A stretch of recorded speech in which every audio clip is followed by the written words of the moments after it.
할 필요도 없이 우리의 머릿속에는 달인 김병만 선생님이 떠올라집니다. 두말할 필요가 없겠죠. 달인 하면은 달인 김병만 선생님이, 이분이 얼마나 유명한 분인지 우리는 잘 모르겠지만 이상하게 달인 하면은 우리 김병만 선생님이 떠올라진다는 것입니다. 하지만 실제로 우리나라에는 각 분야의 달인들이 얼마나 많이 있는지 모릅니다. 이 생활의 달인이라고 하는 프로그램을 보게 되면 달인이 없는 것이 없는 땅이 한국 땅입니다.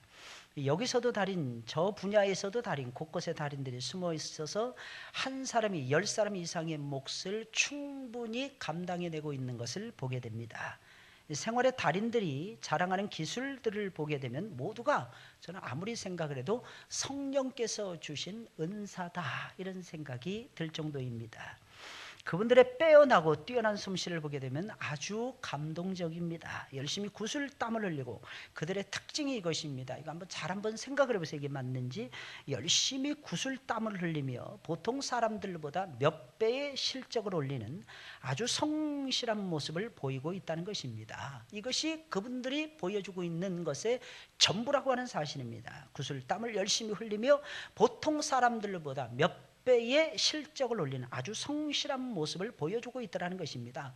이러한 장관을 보고 있노라면 얼마나 감동적인지 모릅니다. 가슴이 저절로 뿌듯해지는 것을 느낄 수가 있죠. 그죠? 안 먹어도 배가 부를 정도로 그들은 우리들에게 신기술, 신기술도 아니죠. 엄청난 기술을 저와 여러분들에게 선보이고 있는 것입니다. 본문의 말씀에는 그러나 생활의 달인이 아니라 신앙의 달인이 등장을 하고 있습니다. 사도 바울은 신앙의 달인이라고 불리기에 전혀 손색이 없는 하나님의 종이었습니다. 그는 그리스도를 만난 이후에는 오직 믿음으로 살았습니다. 이것이 중요한 거예요. 우리가 무엇을 붙들고 살아가느냐, 이것이 굉장히 중요한 것입니다. 우리는 처음에 예수님을 믿을 때도 우리 믿음 붙들고 나아가는 것입니다. 그리고 계속해서 믿음을 붙들고 나아가는 것입니다. 그는 누가 뭐라고 해도 당대 최고의 신앙의 경지에 올라갔던 하나님의 백성이었다고 하는 사실입니다. 거기에 멈추는 것이 아니라 최고의 신앙의 경지에 올라가서 수많은 사람들에게 선하고 아름답고 거룩한 영향을 끼치다가 하나님의 품에 갔던 사람, 바로 그 사람이 바로 누구냐? 사도 바울이라고 하는 인물이었다고 하는 사실입니다. 우리도 사도 바울처럼 신앙의 달인들이 되어야 할 것입니다. 무엇을 하든지 여러분들이 적어도 16년 동안만 열심히 하게 되면 달인이 되고야 말 것입니다. 16년 이상 되신 분들 한번 손들어 보시기 바랍니다. 예수 믿은 지 16년 이상 되신 분들, 딱 한 분, 우리 정명수 집사님 한 분이십니까? 예, 우리는 다 초신자들만 모여 있어가지고. 그런데 우리는 20년이 넘도록 신앙생활을 하고 있는데도 불구하고 신앙의 달인이 되지 못하고 있어요. 맨날 부족하죠. 그죠? 맨날 모자라다, 맨날 미련하다, 맨날 어리석다, 맨날 우리는 하나님 앞에 우리 자신들만 바라보면서 이렇게 아우성을 치면서 살아가고 있다는 것입니다. 왜 그런 것입니까? 왜 그런 것입니까? 여러분, 그 이유에 대해서 여러분들 한번 생각을 해보시길 바랍니다. 저는 확신하는 것이 있습니다. 우리 교회 성도들은 16년이 아니라 16개월만 열심히 하면 신앙의 달인이 충분히 될 수 있다고 저는 확신을 합니다. 제가 괴롭히는 대로만 열심히 따라오시기 바랍니다. 그러면 분명히 16개월 동안 여러분들은 신앙의 달인이 되고야 말 것입니다. 그렇다고 오해하지 마세요. 목사님 앞으로 계속해서 우리를 괴롭히시려나 보죠. 그렇게 작정하셨나 보죠. 안 그렇습니다. 오늘도 고민했어요. 여기 올라오면서 앞으로 토요일 날은 새벽 예배를 드리지 말까요, 하나님? 그렇게 하나님 앞에 물었습니다. 제가 매일 새벽 예배를 드리는 이유가 무엇이냐면은 하나님의 교회는 등불이 꺼져서는 안 되기 때문에 그래요. 그래서 매일, 근데 토요일 날 낮에도 모이고 그저 하루 종일 모이잖아요. 우리 성도들이 모이면 뭐 하겠습니까? 모이면 뭐 하겠어요? 맨날 먹고 마시고 룰루랄라하고 놀겠습니까? 아니죠. 교회 안팎을 깨끗이 청소를 하면서 주의를 단장하면서 제가 보기에는 분명히 주님을 생각할 것이라고 생각을 합니다. 그래서 토요일 날 쉴까? 이 생각 지금 가지고 있어요. 토요일 날 한번 쉴까? 원래 제가 말씀드렸죠. 저는 사람 좋아하고 노는 걸 끝내주게 좋아하는 사람이에요. 웬만하면 안 하려고 해요. 웬만하면 뭐든지 그렇습니다. 그래서 하나님께서 자꾸 발목을 잡으시는 것 같아. 이것 좀 해라, 저것 좀 해라. 그러시면서 하나님 발목을 잡으시는데 섣불리 새로운 것을 시작하지 않습니다. 그러니까 한번 시작을 했잖아요. 그럼 계속 가는 거예요. 계속 가는 거예요. 그래도 이렇게 간혹 가다가 이렇게 저는 한 1년만 하고 쉬려고 그랬습니다. 토요일날 일주일 내내 새벽 예배 드리는 걸 365일 딱 하고 제가 제 모든 사역을 하나님의 손에 올려놓고 싶어가지고 사실은 365일 새벽 예배를 작년 2월 달에 작정해서 시작을 했던 것입니다. 근데 4월에 이르는 벌써 14개월째 이러고 있는데도 이상 계속 하고 싶어가지고 계속 하고 있는 것입니다. 14개월이 지나가고 있죠. 왜 그러냐? 여러분들이 하도 기도를 안 하니까 저라도 길어서 기도해야 되겠다. 이 마음이 제 마음인 거예요. 여러분들 기도하기 싫죠, 그죠? 전도하기도 싫고 도자 들어가는 거 다 싫잖아요, 그죠? 여러분 도 닦는 것도 아니고 싫으면 하지 마시기 바랍니다. 그렇다고 염려하지 마세요, 여러분들. 여러분들을 위해서는 제가 기도하고 있잖아요. 제가 기도하고 있잖아요. 염려하지 마시고 기도하지 마시기 바랍니다. 그리고 턱 믿고 열심히 돈 벌어오세요. 그리고 하나님 앞에 열심히 바치시기 바랍니다. 하나님 나라를 위해서. 할렐루야. 예, 하지 말라 그러니까 그렇게 좋으시죠, 그죠? 하지 말라 그러니까. 예, 하지 마시기 바랍니다.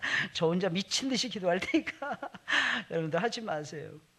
제가 괴롭히는 대로만 열심히 해보세요. 여러분 인생이 분명히 달라질 것이고 여러분들의 신앙은 반드시 업그레이드가 될 것입니다. 아마 새로운 무기를 신무기를 장착한 것처럼 여러분들이 변화가 되고야 말 것입니다. 열심히 성경을 배우고 열심히 성경을 외우고 열심히 성경을 따라가다 보면 언젠가는 분명히 우리는 신앙의 달인의 경지에 이루고야 말 것입니다. 그러면 신앙의 달인이 되려면 어떻게 해야 되는 것입니까? 바울은 도대체 어떻게 했기에 신앙의 달인의 경지에 이를 수가 있었던 것입니까? 첫째로 신앙의 달인이 되려면 사람에게 집중을 해야만 되는 것입니다. 사람을 몰라서는 안 돼요. 사람에게 집중을 해야 되고 사람을 구원해서 세우는 일에 몰두를 해야만 되는 것입니다. 이게 좀 말이 안 맞는 것 같죠? 하나님만 바라보면 신앙의 경지에 이르를 것 같죠? 그러나 절대로 그렇지 않습니다. 하나님께서는 이상하게 우리로 하여금 사람에게 집중할 수 있도록 하나님께서 엮어주고 계신다고 하는 사실입니다. 사람을 구원하는 일에, 사람을 세워가는 일에 몰두하다 보면 여러분들 반드시 위대한 신앙인이 되고야 말 것입니다. 바울은 사람을 구원해서 세우는 일에 집중하였기에 신앙의 최고의 달인이 되었던 것이며 최고의 신앙의 경지에 올라갈 수가 있었던 것입니다. 여러분 본문 1절 2절에 있는 말씀입니다. 형제들아 내가 너희에게 전한 복음을 너희로 알게 하노니. 이 사도 바울은 참 확신 속에서 너무 기가 막힌 말씀을 잘 던져요. 이는 너희가 받은 것이어도 그 가운데 선 것이라. 여러분 너희가 만일 나의 전한 그 말을 굳게 지키고 헛되이 믿지 아니하였으면 이로 말미암아 구원을 얻으리라. 바울은 항상 고린도 교인들을 생각하고 있었습니다. 이유가 무엇입니까? 주님께서 피로 값주고 사신 교회였고 자신의 땀과 자신의 노력으로 세운 하나님의 위대한 교회가 바로 고린도 교회였기 때문이라고 하는 사실입니다. 여러분 열심히 땀을 흘렸어요. 주의 일을 했습니다. 여기까지 달려왔습니다. 왜 멈추려고 하십니까? 왜 그만두려고 하십니까? 앞으로 더욱 열심히 달려가셔야죠. 할렐루야. 그러면 하나님께서 여러분들의 삶을, 여러분들의 신앙을 반드시 하나님께서 높은 곳에 오를 수 있도록 하나님께서 세워주시고야 말 것입니다. 이미 고린도 교인들은 바울을 통해서 복음을 들은 사람들이었습니다. 이것이 그들의 특징이었습니다. 이 특징을 정확하게 잡아내는 것입니다. 쉽게 말씀드리면 무슨 말이겠습니까? 하나님의 사람이 되었다는 것입니다. 하나님의 사람. 그것을 강조하고 있는 것입니다. 그리고 복음의 말씀에 그들의 신앙과 인격과 삶을 세워가고 있었어요. 그래서 그들 가운데는 다른 교회에서는 찾아볼 수 없는 놀라운 역사가 일어나고 있었던 것입니다. 그것이 무엇입니까? 성령의 역사라는 것입니다. 성령의 역사. 이 성령의 역사가 아주 출중했던 교회가 어디냐? 바로 고린도 교회였습니다. 그럼에도 불구하고 사도 바울은 고린도 교인들에게 또다시 복음을 들려주는 거예요. 여러분 이것이 굉장히 중요한 거예요. 또다시 복음을 들려주는 거예요. 이게 무슨 말이겠습니까? 좀 모자란 모습이 보이더라는 것입니다. 아, 당신은 틀렸어. 이게 아니었더라는 것입니다. 또다시 복음을 들으는 거예요. 또다시 사랑해 주는 거예요. 또다시 책망하는 거예요. 또다시 바르게 하는 것입니다. 또다시 의로움으로 교육해 주는 것입니다. 이게 사도의 모습이에요. 여러분 이 모습이 목회자의 모습인 것이고 이 모습이 중직자들의 모습으로 나타나야만 되더라는 것입니다.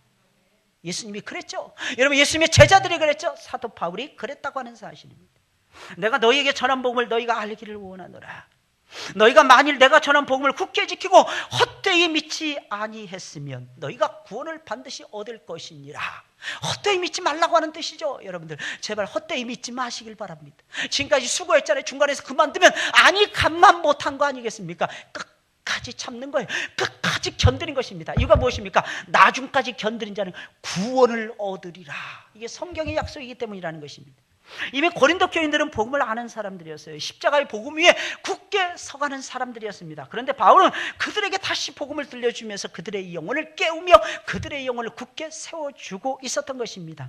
이렇게 하는데 어떻게 신앙의 달인이 안 될 수가 있겠습니까? 이게 무슨 말이겠습니까? 다른 사람 세워주는 일에 몰두하는데 다른 사람 세워주면 무슨 역사가 일어나는 줄 아십니까? 내가 세워지는 거예요. 다른 사람 살리는 일에 몰두하잖아요. 내가 살아나게 되더라는 것입니다. 다른 사람 세워주는 일에 몰두하지 절대로 하나님 그 사람 죽이지 않는다는 것입니다. 저 사랑하는 여러분들 제발 사람 세우는 일에, 사람을 구원하는 일에 여러분들의 모든 것을 다 투자해 가시기를 예수님의 이름으로 축원을 드립니다. 나만을 위해서 쓰는 데는 막 쓰면서 말해요. 하나님의 영광을 위해서는 여러분들 막 자린고비처럼 그렇게 한다면 하나님이 절대로 기뻐하지 아니할 것입니다. 하나님 기뻐하시는 모습, 다른 사람의 영혼을 세워가는 일에 모든 것을 투자해 가는 거예요. 모든 것을 희생해 가는 거예요. 다른 사람을 세워주다가 내가 세워지게 되는 것입니다. 이게 원리예요. 저는 3년도 예수 믿은 3년도 안 됐는데 하나님께서 성경 공부 강사로 저를 세워주시더라고요.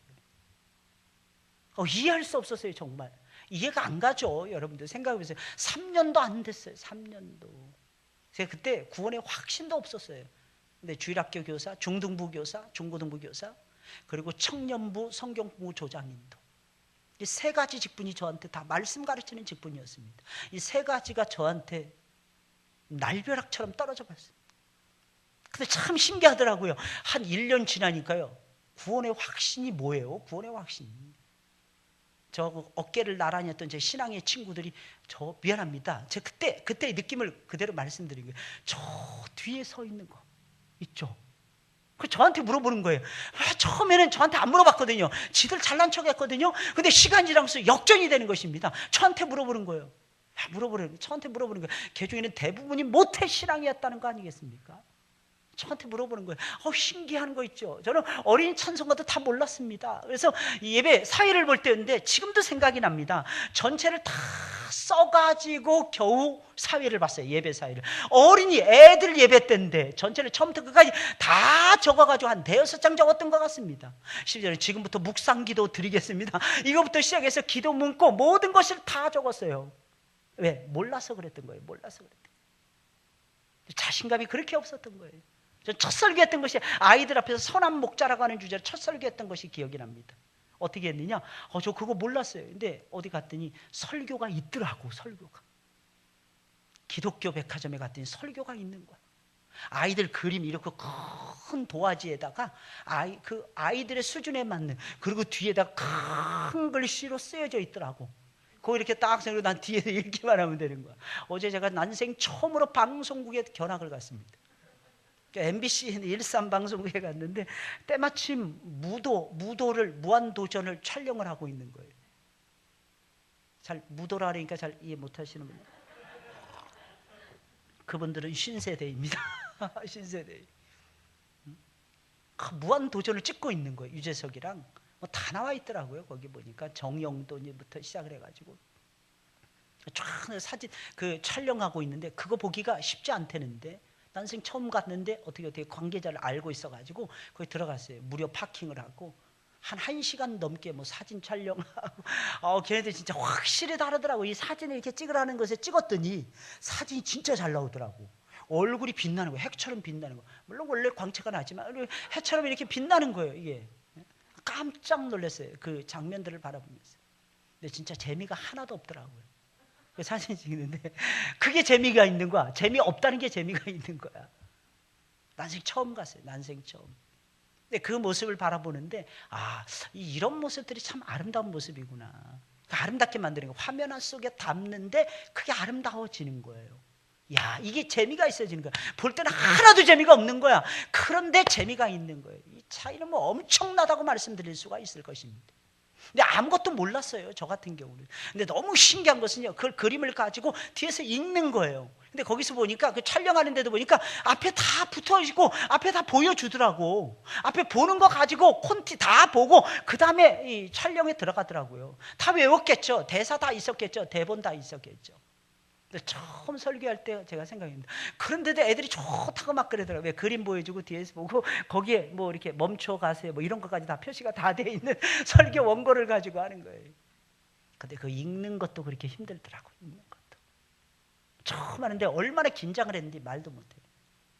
근데 참 놀랍죠? 하나님께서 1년이 지나고 2년이 지나고 3년이 지나고 그래서 하나님께서 저를 하나님의 종으로 다듬어 가시는 거예요. 그래서 그때 알았어요. 하나님이 진짜 위대하시다는 걸 그때 알았어요. 그때부터 제가 이제 대학 공부에도 눈을 떴는데 대학 공부는 고등학교 때까지 공부하고 완전히 다릅니다. 모든 것을 다 정리해야 되고 내 말로 다 기록을 해야 돼요. 기술하라면 기술해야 되고 설명하라면 설명해야 되고 논하라면 논할 줄 알아야 되고 내 걸 가지고 자기 나름대로 써라 그러면 나름대로 써야만 되는 기술이 있어야 되는 거예요. 그러려면 어떻게 책을 많이 읽어야 돼요. 많은 것을 생각을 많이 해야 됩니다. 대학 때부터 제가 뭐 했느냐, 제 친구들을 가르치기 시작을 했어요. 제가 다 정리합니다. 친구들 앞에 서가지고 제가 다시 교수가 돼가지고 다시 가르치기 시작을 했어요. 그리고 신학교 가서도 똑같이 했습니다. 그러니까 3년 동안 공부하는데 큰 어려움이 없었습니다. 왜 그랬냐? 저는 이미 머릿속에 다 가지고 있고 가르쳐야 되니까, 가르치려면 내가 알아야 되니까 이걸 반복을 했어요. 이걸 반복을 하니까 3년 딱 공부를 하니까 모든 기독교의 치령리가 쫙 흘러가더라고요. 머릿속에서 그냥 흘러가더라고요. 저 그때 알았어요. 아, 이 공부라는 게 별거 아니구나. 공부라는 게 반복하면 얼마든지 따라갈 수 있구나 하는 것을 그때 알았습니다. 여러분들도 그 은혜를 받으시길 예수님의 이름으로 축원을 드립니다. 교사가 두려우십니까? 여러분 사역자가 두려우십니까? 왜요? 그것은 마귀가 주는 생각입니다. 하나님께서는 여러분들에게 권능을 주셔서 하나님께서는 여러분들을 사용하기를 원하신다고 하는 사실입니다. 달인이 될 수가 있더라는 것입니다. 그 달인은 어디서냐? 다른 사람을 세워주는 데서 나타나더라는 거예요. 그저 나밖에 모르는 사람들은요 한계가 있더라고요. 한계가 있더라고요. 사랑하는 여러분들, 제발 달인의 경지에 올라서서 다른 사람들을 세워주시길 예수님의 이름으로 축원을 드립니다. 여러분 신앙의 달인이 되기를 원하십니까? 아주 간단해요. 신앙의 높은 경지에 올라서 하나님의 영광을 여러분들이 선포하면서 살아가기를 원하십니까? 간단합니다. 열심히 복음에 매달려서 복음을 선포하세요. 그리고 다른 사람들의 영혼을 구원하고 다른 사람들의 영혼을 세워가는 일에 제발 집중을 하세요. 제발. 그러면 알량한 자존심 있다 이것들 여러분들 멈춰가지고 그런 것에 매여서 살아가지 마시고 내가 누군데 이러지 마시고만 누구긴 여러분들 꼭 기억을 하세요. 나는 완벽한 죄인이라고 하는 사실을 기억을 해야 되는 거예요. 그런데 하나님께서 예쁘게 보셔서 여러분들이 지금 이 자리에 오셔서 있는 거예요. 실감하셔야 되는데 이거 정말. 두 번째로 신앙의 달인이 되려면 그리스도의 죽음과 부활 곧 무엇입니까? 십자가의 복음에 집중해야 합니다. 이 십자가의 복음이 중요한 거예요. 우리가 사는 이유 예수 때문이잖아요. 그죠? 우리가 구원받았습니다. 예수님 때문에 구원받았습니다. 어떻게 살아야 될까요? 예수님과 함께 살아가야죠. 예수님과 함께. 예수님 없이 살아가겠다는 거예요. 왜? 세상 사람들을 보니까 잘 먹고 잘 살더라는 것입니다. 예수님 없이도 나도 그거는 그 사람들의 삶이라는 거예요. 우리의 삶은 달라져야만 되는 것입니다. 우리의 삶은 항상 with Jesus Christ라는 것입니다. 주 예수와 함께 사랑하는 여러분들 승리하시기를 예수님의 이름으로 축원을 드립니다. 바울이 신앙의 달인이 될 수 있었던 것은 간단했습니다. 다른 어떤 것에도 마음을 빼앗기지 않았어요. 오직 그리스도에게만 마음을 빼앗겼습니다. 그리스도의 무엇입니까? 십자가의 죽으심과 부활하심에만 집중하고 그것에만 마음을 빼앗기고 있었어요. 예수 존귀하신 예수. 뭐 때문에 존귀하십니까? 날 위해서 십자가 위에서 돌아가셨기 때문에 존귀하는 거예요. 다른 이로서는 천하 인간의 구원을 얻을 만한 다른 이름을 주신 적이 없기 때문에 구원을 받을 수 없다 하는 것을 저와 여러분들은 아셔야 될 것입니다. 오해하지 마세요. 차별금지 법안이 통과가 된다 할지라도 사랑하는 여러분들 염려하지 마세요. 이유가 무엇이겠습니까? 단 한 번도 국가가 교회의 편에 서서 손들어준 예는 역사상 한 번도 없었습니다. 오히려 로마 시대에 국가가 교회를 책임진다고 까불락거렸습니다. 그게 오히려 교회의 타락으로 이어졌다는 것이 역사가 입증해 주는 것이 아니겠습니까? 중세 기독교의 1000년의 역사를 보세요. 암흑기 중에 암흑기였잖아요. 국가가 교회를 보장해 준다. 누가 그럽니까? 말도 안 되는 소리 하지 마세요. 교회는요 핍박을 받고요 누군가가 교회를 짓누르려고 할 때 교회는 살아나더라는 것입니다. 살아나는 역사가 벌어지는 거예요. 한번 잘 보세요. 언제 제일 뜨거웠는가? 저는 교회 와서 은혜 받으면서 제일 많이 뜨거웠던 것이 저희 어머니가 교회 가는 거 반대했을 때였어요. 그때는요, 교회만 왔다 하면 울었던 것 같아요. 왔다 하면. 내 신세가 너무 처량한 거예요. 한 번은 부흥회를 하는데 어느 목사님이 오셔서 부흥회를 집례하는데 울밑에 선 봉선하야 그 내 모양이 처량하다. 부흥 강사니까 이해하고 들으세요. 그런데 막 눈물이 쏟아지겠는 거예요. 제 모습이 그래요. 제 모습이. 아무도 돌봐, 울 밑에서 아무도 울 밑에 핀 봉선, 아무도 안 돌보는 봉선하라는 거예요. 딱 제 모습인 거예요. 이 세상에서 아무도 돌봐주지 않는 영혼, 아무도 함께한다, 위에서 내가 널 위해서 기도한다, 이런 사람이 아무도 없는 불쌍한 영혼. 그러니까 하나님 앞에 나와서 계속 매달리는 거예요. 나를 불쌍히 여겨달라고 우는 거예요. 명절이면 명절이라고 늘 배가 고르니까 이 제사상에 절하기 싫어가지고 집을 나서는 거예요. 무조건 새벽에 일찍 일어나서 집을 탈출해 오는 거예요. 그때가 저는 제일 행복했던 시간이었던 것 같아요. 배고픈 줄도 모르고 그 고등학교 2학년 때였는데 2학년 3학년 때였는데 그래서 참 신기해요. 하나님께서 저 하루 종일 굶게는 안 하시는 거예요. 교회에서 기도하고 있으면 권사님들, 장로님들, 집사님들이 오시는 거예요. 교회로. 그분들도 모르겠어요. 왜 오셨는지 안 물어봐서 잘 모르겠는데 그분들은 다 예수님 믿는데 왜 교회로 왔는지 하나님이 보내주셨던 것 같아요. 그래서 우리 집에 가자는 거예요. 그래서 가서 떡국 얻어 먹고 그랬어요. 그러니까 잊을 수가 없어요. 잊을 수가 없어요. 우리는 신앙의 달인이 되어야 됩니다. 이유가 무엇이겠습니까? 어떻게 되는 것입니까? 십자가의 복음으로. 십자가의 복음과 부활의 역사에 집중할 때에 저와 여러분들은 달인의 경지에 올라갈 수가 있다는 것입니다. 오늘 본문 3절 8절에 있는 말씀 보세요. 새로운 복음을 들려주었던 것이 아닙니다. 내가 받은 것을 먼저 너희에게 전하였노니 이는 성경대로 그리스도께서 우리 죄를 위하여 죽으시고 장사 지낸 바 되었다가 성경대로 사흘 만에 다시 살아나서 게바에게 보이시고 후에 12제자에게와 그 후에 500의 형제에게 일시에 보이셨나니 그 중에 지금까지 태반이나 살아있고 어떤 이는 잠들었으며 그 후에 야고보에게 보이셨으며 그 후에 모든 사도에게와 맨 나중에 만삭되지 못하여 난자 같은 내게도 보이셨느니라. 바울은 내가 받은 것을 먼저 너희에게 전하였다 이렇게 말하면서 그리스도께서는 말을 하고 있어요. 그리스도께서는 성경대로 우리 죄를 위하여 죽으셨다가 성경대로 사흘 만에 다시 살아나셨다라고 선포를 하고 있습니다. 주님은 성경대로 우리 죄를 위하여 죽으셨습니다. 그리고 성경대로 사흘 만에 다시 살아나셨습니다. 주님의 죽으심은 성경에 이미 예언되어 있었던 죽음이었고 그의 부활 역시 성경에 이미 예언되어 있었던 위대한 사건이었다는 것입니다. 그래서 주님은 성경대로 죽으셨다가 성경대로 다시 살아나셨던 것입니다. 이 얼마나 놀라운 사건입니까? 이 얼마나 최고의 사건입니까? 이 얼마나 감동적인 사건입니까? 그 하나님의 아들께서 죽으셨다는 것입니다. 어떻게 하나님의 아들이 죽을 수 있습니까? 그런데 죽으셨다는 것입니다. 더 놀라운 사실은 그분이 다시 살아나셨다는 거 아니겠습니까? 다시 살아났다는 것입니다. 저는 이 말씀을 듣고 얼마나 교회 가자마자 충격을 받았는지 모릅니다. 죽지 않고 샀는데 다시 살아난대. 이 말씀을 듣고 깜짝 놀랐어요. 내가 다시 살아나는, 내가 죽어도 다시 살아나는구나. 이것이 얼마나 저에게 용기를 주고 감동을 주었는지 모릅니다. 제 삶의 가장 큰 원동력이 되어졌습니다. 여러분들의 삶의 최고의 원동력이 무엇입니까? 예수 십자가와 부활이 아니겠습니까? 그래서 우리가 살아가고 있는 거예요. 다른 거 붙들지 마세요. 다른 거 아무리 붙들, 이 세상 거 여러분들 붙들지 마세요. 사랑하는 여러분, 예수 십자가와 부활을 붙들고 여러분들 승리하시기 바랍니다. 그러면 이기게 되어 있어요. 달인이 다른 것이 달인이 아니라는 것입니다. 게다가 예수께서 부활하셨는데 보다 완전한 새로운 몸으로 다시 살아나셨다는 거예요. 이거 얼마나 충격적인 사건입니다. 그래서 제자들은 믿을 수가 없었던 것입니다. 심지어는 제자들 중에서도 믿을 수 없는 것을 우리에게 하나님은 믿을 수 있도록 또 역사해 주고 계시는 거예요. 그래서 주님께서는 다시 살아나신 후에 부활한 자신의 몸을 제자들에게 친히 보이시며 그들의 마음에 부활에 대한 믿음을 불러일으키고 계셨던 것입니다. 부활을 믿지 못하는 제자들이 부활을 믿을 수 있도록 부활한 자신의 모습을 직접 예수께서 보여주고 계신 것입니다. 주님께서는 가장 먼저 베드로와 11 제자에게 보이셨고, 나중에는 500여 형제들에게 보이셨고, 야고보에게 보이셨고, 맨 나중에는 만삭되지 못하여 난 자 같은 바울에게도 보여주셨다는 것입니다.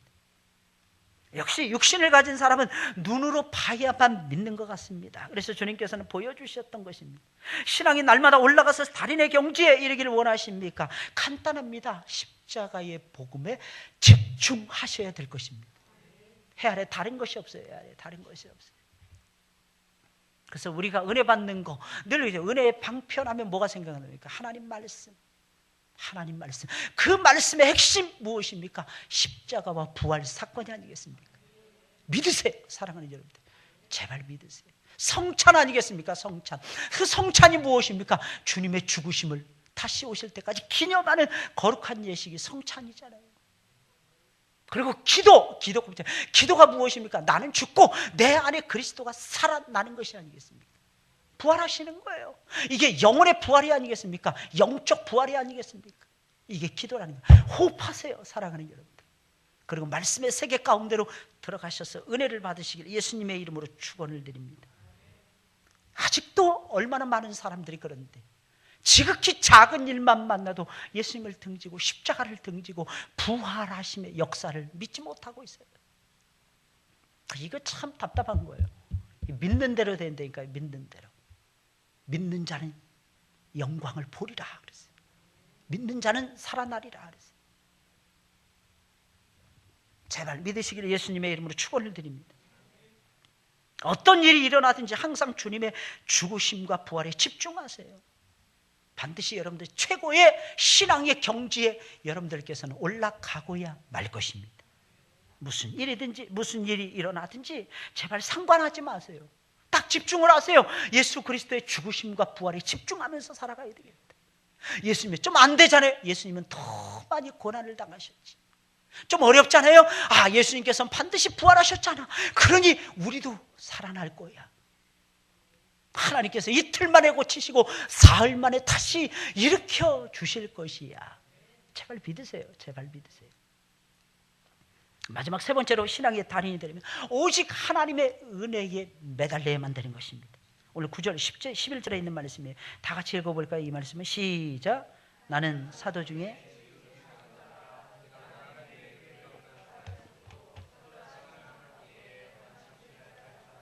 그러나 나의 나 된 것은 하나님의 은혜로 된 것이니 내게 주신 그의 은혜가 헛되지 아니하여 내가 모든 사도보다 더 많이 수고하였으나 내가 아니요 오직 나와 함께 하신 하나님의 은혜로라. 그러므로 내나 저희나 이같이 전파하며 너희도 이같이 믿었느니라. 바울은 자신을 가리켜서 말을 합니다. 나는 사도 중에 지극히 작은 자입니다. 앞절의 말씀을 보면 더욱 가관이에요. 나는 만삭되지 못하여 난 자입니다. 이게 무슨 말이겠습니까? 8삭동이 7삭동이라는 얘기예요. 만삭이 딱 채워져야 되는데 9개월 5일 만에 태어나는 거예요. 아기가 딱 들어간 다음에 음력으로 따지면 10개월 만에 태어나는 것이고, 여러분 우리의 태양력으로 따지면 9개월 5일에서 한 10일 만에, 물론 좀 아이들이 세상 나오기 싫어하는 애들은 천천히 나오기도 하고 세상 빨리 나오고 싶은 아이들은 빨리 나오기도 합니다. 근데 왔다 갔다 하는 게 9개월 5일이라고 합니다. 여러분 이거 보세요. 이게 무슨 말이겠습니까? 사도 바울은 자신에게 이것을 적용하는 거예요. 7삭동이 8삭동이. 이게 무슨 말이겠어요? 가장 덜 떨어진 사람 중에 최고로 덜 떨어진 놈이 자기라는 것입니다. 따라서 하겠습니다. 이게 사도 바울의 모습이었어요. 여러분 생각을 해보세요. 여러분들의 모습이 아니겠습니까? 여러분들 마른 나무가지처럼 앙상한 우리의 모습. 우리는 늘 그런 모습에, 우리들의 모습에 대해서 익숙해져 있어야만 되는 것입니다. 그리고 하나님 앞에 질주하는 것입니다. 여러분 바울은 당대 최고의 신앙인이었고 당대 최고의 신학자였고 당대 최고의 목회자였고 당대 최고의 지식인이었습니다. 그럼에도 불구하고 자신이 가장 못난이라는 거예요. 자신이 가장 못났다는 것입니다. 가장 작은 자라고 말을 하는 것입니다. 이게 무슨 말이겠습니까? 완전히 겸손으로 허리를 동이고 있는 것입니다. 그러면서 뭐 하는 거예요? 하나님의 은혜만을 갈망하고 있는 것입니다. 여러분 무엇을 갈망하십니까? 은혜를 갈망하시길 예수님의 이름으로 축원을 드립니다. 그래서 고백을 하여 이어서 고백하는 거 보세요. 나의 나 된 것은 하나님의 은혜로 된 것이니 내게 주신 그의 은혜가 헛되지 아니하여 내가 모든 사도보다 더 많이 수고하였으나 내가 아니 오직 나와 함께 하신 하나님의 은혜로라. 내가 모든 사도보다 더 많이 일했다는 거예요. 내가 모든 사도보다 더 많은 교회를 세웠다는 것입니다. 내가 모든 사도들보다 더 많은 성경을 기록했다는 것입니다. 내가 모든 사도들보다 더 많은 예수님의 제자들을 길러냈다는 것입니다. 그러나 바울은 알고 있었어요. 내가 한 것이 아니라는 거. 내가 한 것이 아니라는 거. 예수님께서 부활하신 다음에 제자들에게 나타나 반드시 말했습니다. 숨을 쉬면서 뭐라고 얘기했습니까? 너희가 성령을 받으라. 예수님 말씀하셨잖아요. 그 성령을 받아야만이 너희가 권능을 받고 예루살렘과 유대와 온 사마리아와 땅끝까지 이르러 내 증인이 될 것이니라. 내 증인이 될 것이니라. 오늘 마지막 누가복음 24장 마지막 말씀을 딱 정리를 했습니다. 딱 보니까 109번째가 설교했더라고요. 110번 채울 거예요. 하나님 반쪽에서. 그러다가 109로 딱 멈춰요. 109로. 뭔가 미완성이 좋다는 게 미완성이. 딱 꽉 차도록 이렇게 하지 말고. 그래서 하나님이 여기서 딱 맞추겠습니다. 근데 마지막이 뭐냐면은 예수 그리스도께서 성경을 풀어주시면서 성령을 보증으로 약속하시면서 예수의 나의 증인이 되라는 것이었습니다. 얼마나 감사한지 얼마나 뿌듯한지 마음이 말씀 다 정리하는데 그렇게 행복한 거예요. 예수께서 마지막 당부의 말씀을 증거하는 거예요. 위로의 말씀을 예수께서 증거하고 계시는 거예요. 너희에게 평강이 있을지어다. 너희에게 평강이 어찌하여 너희가 두려워하고 의심하느냐.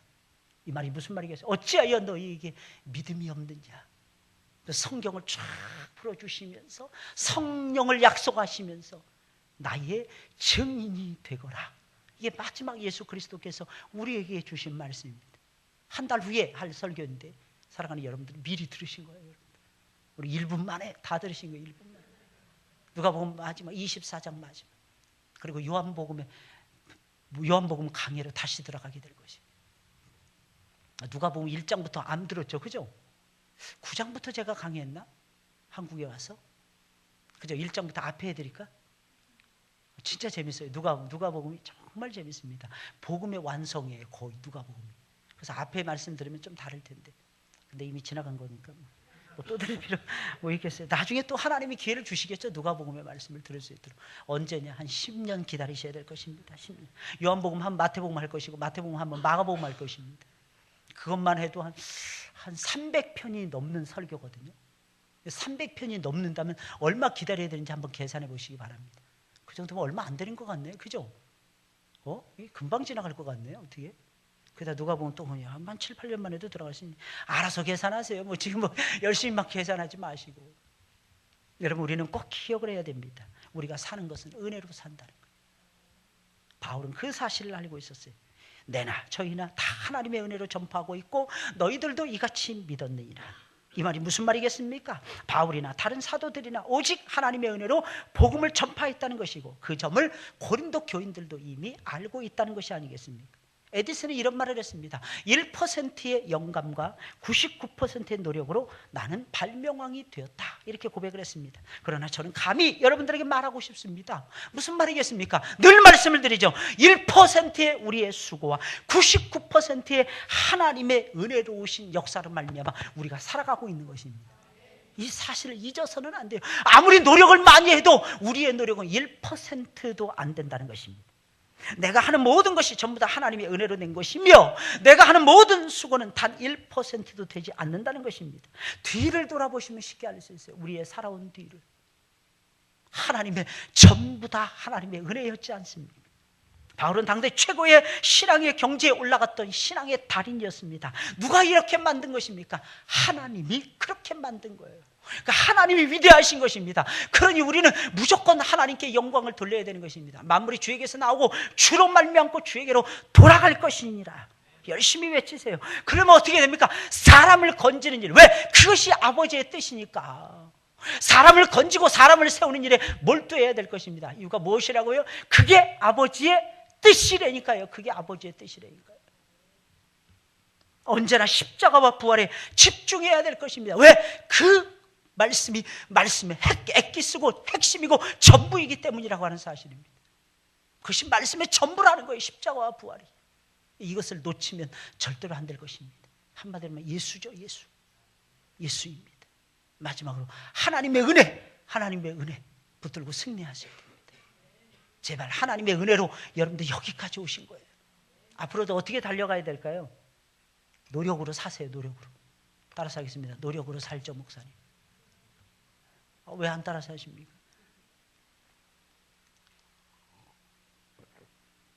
제발 은혜. 일보다도 저는 늘 생각하는 게 그거예요. 일보다도 사람의 영혼, 인격, 이걸 명심하셔야 됩니다. 그러면서 사람의 영혼은 절대로 포기하지 않는 거예요. 우리 인생에게 하나님이 주신, 제가 보니까 최고의 책무라고 생각을 해요. 사람은 절대로 포기하지 않는. 제가 아는 집사님은 권사님이 되셨는데 남편이 알코올 중독자였어요. 그 인생 끝났다고 생각을 했습니다. 몇 번 중환자실에 갔는지 몰라요. 근데 마지막 쓰러졌을 때는 의사 선생님이 그랬습니다. 이제는 각오하셔야 됩니다. 그 아저씨만 없으면, 그 집사님만 없으면, 지금 집사님이 되셨는데 그 집사님만 없었으면 아내가 편안할 것이고, 그 집사님만 없으면 애들도 평화롭게 잘 먹고 잘 살 수 있었을 것입니다. 그런데 그 영혼을 붙들고 그 집사님이 중환자실 앞에서, 수술실 앞에서 깨어날 때까지 붙들고 기도하는 거예요. 울면서.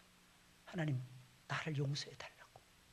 내가 저 영혼이 죽기를 바랬는데 하나님, 죽으면 안 됩니다.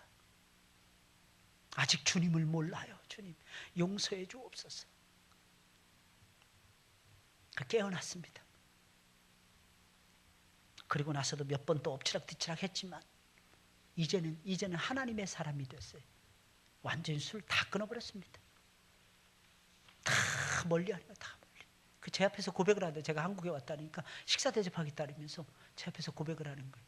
제가 일주일에 한 번씩 그 집 가가지고 계속 그분 상대하면서 가르치면서 계속 기도해 줬거든요.